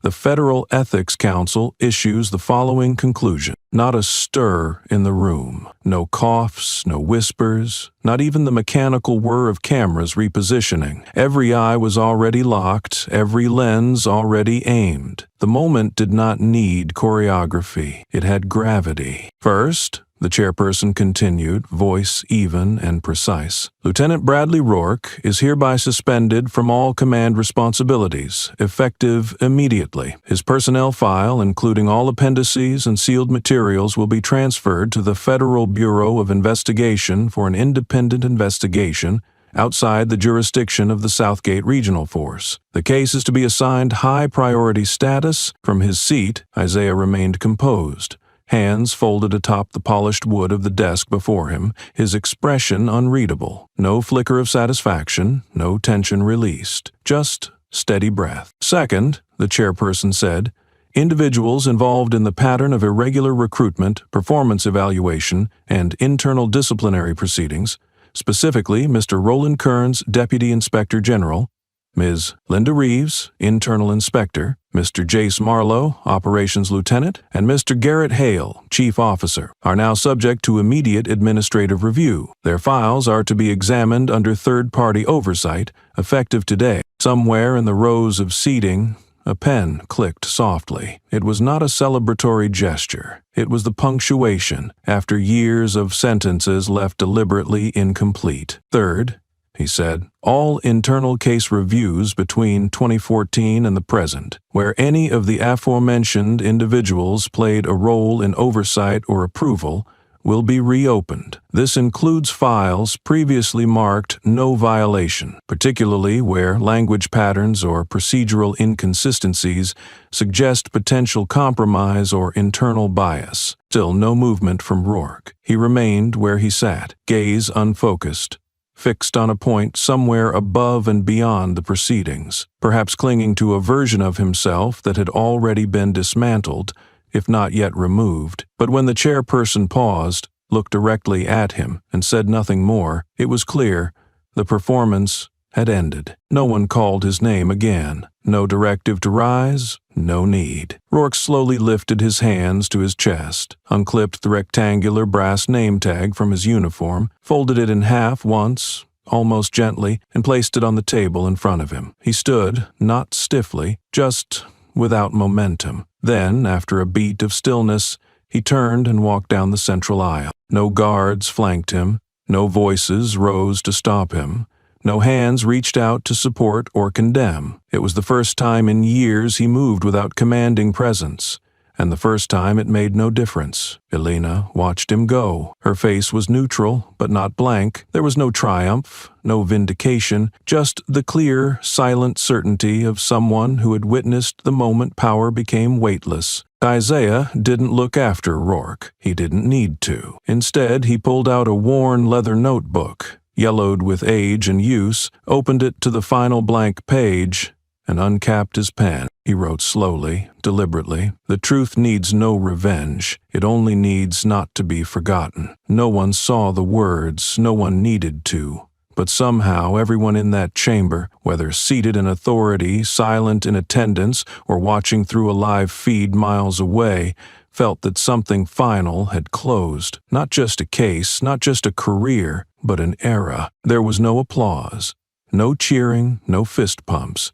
Just an unmistakable shared awareness that something broken had been acknowledged, not quietly forgiven, but clearly named. The chamber doors opened with a soft hiss, and afternoon light spilled into the hallway like a slow tide. The corridor that led to the main atrium, the same one where just 4 days earlier Isaiah had been wrongly restrained, was now flooded with natural light. It touched every tile, every shadow. No one spoke of that earlier moment. It didn't need retelling. But the stone floor where he had once knelt was now clean, still, and somehow settled. Isaiah walked slowly, not out of fatigue, not out of age, but with the cadence of someone who knew the final measures of the song had already been played. Each step tapped against the marble like the soft drumbeat of conclusion. The hall hadn't changed physically, same pale walls, same recessed lighting, same glass pan, but its silence was no longer enforced. It was chosen, and it was clear. At the far end stood Elena,